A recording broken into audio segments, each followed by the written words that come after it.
इस समय स्वागत किया जाए दो खास मेहमानों का। सिद्धार्थ सेडानी साहब, आशीष चतुर्मुदा साहब तैयार हैं एसपीएल के लिए।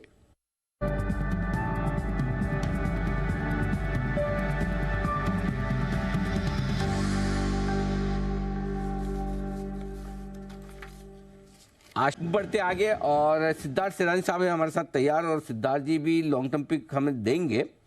लेकिन उससे पहले सिद्धार्थ जी, ये लॉन्ग टर्म पिक वाली आपकी पिक जो थी मैप माई इंडिया, ये लॉन्ग टर्म थी या शॉर्ट टर्म? जरा वो समझाइए। मेरे ख्याल से पिछले हफ्ते 13 सितंबर को सिद्धार्थ जी ने मैप माई इंडिया रिकमेंड किया था, और लगभग 1705 के आसपास 2075। ओ माय गॉड, 25%, 15 दिन भी नहीं हुए। सिद्धार्थ जी, बधाई हो आपको। गुड मॉर्निंग दीपांशु, धन्यवाद अनिल जी। मैप माई इंडिया आपको भी बधाई हो, क्योंकि आपका भी टॉप 25 लिस्ट में है और आपका भी वन ऑफ द फेवरेट्स है। अनिल जी, आप तो कई टाइम से दे रहे हैं, हम 1600-1700 से मैप माई इंडिया बोले जा रहे हैं और आपकी भी टॉप रिकमेंडेशन लिस्ट में है, तो बधाई हो अनिल जी आपको भी। बिल्कुल धन्यवाद सर। और मुझे याद है, लगातार हम इसको स्पेशल 25 में है। ये तो कुछ ऐसी कंपनियां हैं जिनको आपको हमेशा पोर्टफोलियो में रखना चाहिए। बिल्कुल हाथ भी न लगाएं, इतना बढ़ गया उतना बढ़ गया, ये दिमाग में भी न लाए। और इस बार मैं पूरा बार लगातार मार्च के अंत से अप्रैल की शुरुआत से एक ही बात आप लोगों को समझा रहा हूँ कि भाई, मिड कैप स्मॉल कैप शेयरों में कभी भी ये दिमाग मत लगाइए कि ये बहुत बढ़ गए इसलिए बेच दो। अगर ये बहुत बढ़ गए इसलिए बेच दो तो आपसे कभी मैप माई इंडिया पोर्टफोलियो में नहीं रहता, आपका MTR कभी पोर्टफोलियो में नहीं रहता, आपको मजगांव डॉक कभी पोर्टफोलियो में नहीं रहता। मल्टीपल रिटर्न्स जो आप कुछ अच्छे शेयरों में बना सकते हैं, वो मौका आप मिस कर देंगे। तो ये मिड कैप स्मॉल कैप शेयरों की जो तेजी है, इसमें बाय एंड होल्ड से ही पैसा बनेगा। डटे रहें, लगे रहें, ये बहुत जरूरी है। और मैप माई इंडिया भी उसी कैटेगरी में आता है। एब्सोल्युटली सर, और हमारा तो स्पेशल 25 का स्टॉक है। इनफैक्ट मुझे याद है IPO के समय से ही आपकी कन्विक्शन लिस्ट में रहा है, और कई बार बीच में डिप्स आए, वहां पर रेकमेंड भी किया। एक बार देख लेते हैं पहले क्या सलाह दी गई थी इस पर। पैसा लगाना है 100%। अच्छे लिस्टिंग गेन के लिए भी और लॉन्ग टर्म के लिए। क्या कंपनी है दीप, मजेदार, जबरदस्त लीडर है मार्केट। इनके क्लाइंट लिस्ट देखिए, और क्या काम करते हैं। इसमें पोटेंशियल जबरदस्त है, जबरदस्त ग्रोथ पोटेंशियल है इस बिजनेस में। प्रमोटर्स बहुत अच्छे हैं। जो मेरे शब्द थे नायका के वक्त कि ये लिस्टिंग पर दुगुना होने की ताकत रखता है, ये शेयर भी लिस्टिंग पर दुगुना होने की ताकत रखता है।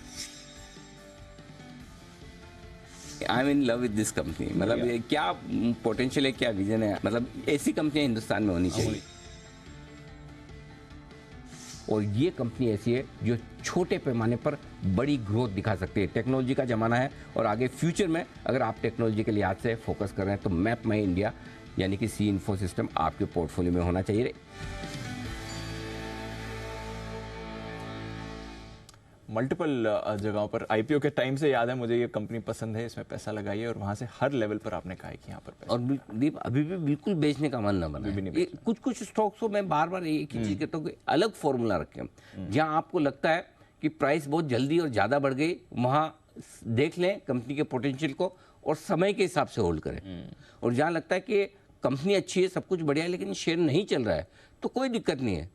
प्राइस टारगेट के हिसाब से होल्ड करेगी। जब मेरा टारगेट आएगा तब बेचूंगा। और इन कंपनियों को क्या है, जो जल्दी से भाग कर, अभी समय भी अच्छा है, तो आप थोड़ा टाइम से होल्ड करें। हो सकता है कभी आगे आके थोड़ा दिन सुस्त रह जाए, ना चले, कुछ महीने ऐसे ही निकाले, कोई फर्क नहीं पड़ता है। लेकिन अगर 3 साल 5 साल का पोटेंशियल आप देखेंगे तो यही तो है वो कंपनियां नए जमाने की। और neat and clean promoter, strong business model. और आप देखो, हिंदुस्तान की कंपनी गूगल को चवा रही है। एग्जैक्टली, क्या बड़ी बात। कैसे लोग होंगे जो गूगल से टक्कर ले रहे हैं, मजाक थोड़ी है। ऐसी कंपनी में आप इन्वेस्टेड नहीं रहेंगे तो कहाँ रहेंगे। तो इससे बिल्कुल। बाय द वे, एक इंटरेस्टिंग चीज बताऊं, आज का प्राइस के लिए एक इंटरेस्टिंग चीज है इसमें, इशू प्राइस का एग्जैक्ट डबल है। हो गया डबल। 1033 का इशू प्राइस था, 2066 पर। अरे वाह, क्या बात है। एग्जैक्ट डबल पर आज ट्रेड कर। हमने कहा था इशू के वक्त कि डबल के लिए तो कम से कम लगे। वो क्या डबल बोलने में क्या होता है, लोगों को थोड़ा जोश आ जाता है। हाँ, मतलब अच्छा पैसा डबल, वेरी गुड। हाँ, हो गया। सिद्धार्थ जी कुछ कहना चाहते हैं? जी सिद्धार्थ जी।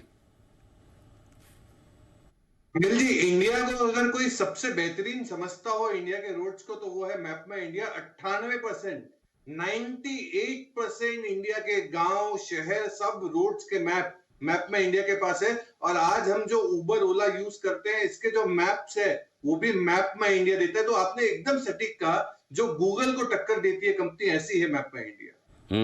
चलिए, ये है आपके लिए राय सीई इन्फोसिस्टम मैपमा इंडिया। सिद्धार्थ जी, आपकी लॉन्ग टर्म पिक बताएं सर। जी बिल्कुल अंजीर, आज जो लॉन्ग टर्म पिक है वो हर घर जल ले जाने वाली कंपनी है अपोलो पाइप्स। अपोलो पाइप्स जो जिसका टारगेट आपको लॉन्ग टर्म के लिए 850-850 का रखना है। सी पीवीसी पाइप्स में है, पीवीसी टैप्स बनाती है, फिटिंग्स बनाती है और 15% का वॉल्यूम का इजाफा और 26% के आय में ग्रोथ पिछले 3 साल में हमने अपोलो पाइप्स में देखा है। हम उम्मीद करते हैं कि 25% आय में ग्रोथ इजाफा हो सकता है आने वाले 3 सालों में। 500 करोड़ की कैपेसिटी एक्सपेंशन है कंपनी द्वारा आने वाले 3 से 4 सालों में। ओवरऑल एक्सपैंड कर रही है कैपेसिटी, 1.25 लाख टन के कैपेसिटी से और एक्सपैंड हो रही है। और कामकाजी मुनाफा 60%, यस 60% के सीएजीआर से ग्रो होने वाली कंपनी अपोलो पाइप्स, इस पे खरीदारी की राय। आपको टारगेट लंबे समय के लिए रख रहे हैं 850 का 850 का। ओके, 707 पर है अपोलो पाइप्स, यहाँ खरीदारी करने की राय 850 के टारगेट के लिए। ध्यान रहे, दो कंपनियां अलग अलग है, एक एपीएल अपोलो और दूसरा अपोलो पाइप्स। दोनों बनाती पाइप्स ही हैं लेकिन नाम में अलग अलग है, ये ध्यान में रहे। ठीक वैसे ये दोनों अलग है जैसे कि गुजरात अंबुजा और गुजरात अंबुजा एक्सपोर्ट अलग अलग है। सिद्धार्थ जी भी बताएंगे अपनी पसंद की पोजीशन पिक। सिद्धार्थ जी बताएं सर।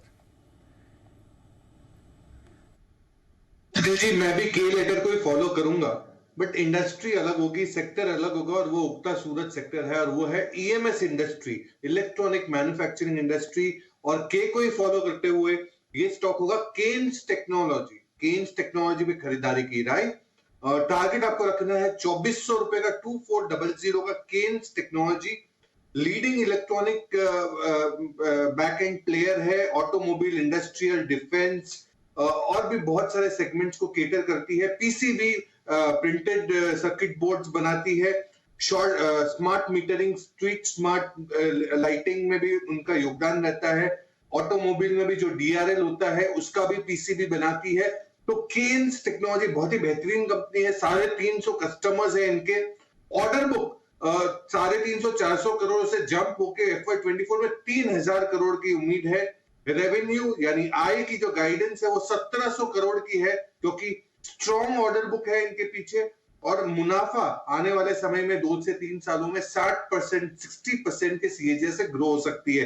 केन्स टेक्नोलॉजी जिसका टारगेट आपको रखना है 2400 रुपए का। ओके, 2400 रुपए के टारगेट के लिए केन्स टेक्नोलॉजी में करें आप खरीदारी। ये राय आपके लिए सिद्धार्थ जी की तरफ से आई। सिद्धार्थ जी के भी तो शॉर्ट टर्म पिक बाकी है, सिद्धार्थ जी बताएं सर। जी ये इंफ्रा कंपनी है एनसीसी, नागार्जुना कंस्ट्रक्शन। मैं बहुत बार रेकमेंड कर चुका हूं, फिर से 164 का टारगेट रखना है, शॉर्ट टर्म है 164। अभी हाल में ऑर्डर बहुत जोरदार मिले हैं।